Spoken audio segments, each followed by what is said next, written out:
خطير دائما في لعبة كرة القدم، خصوصا في الركنيات، الكرة المرفوعة والرأسية والهدف.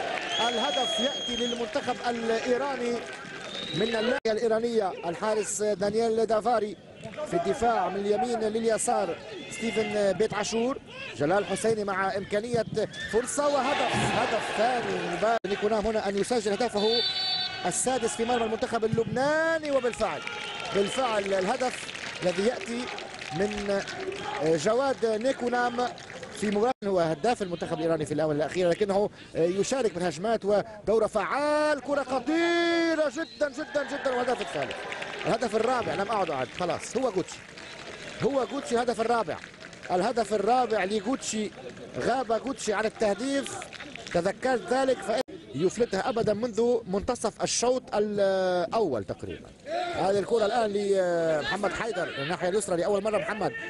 محمد يمر ويسدد، هدف جميل جدا للمنتخب.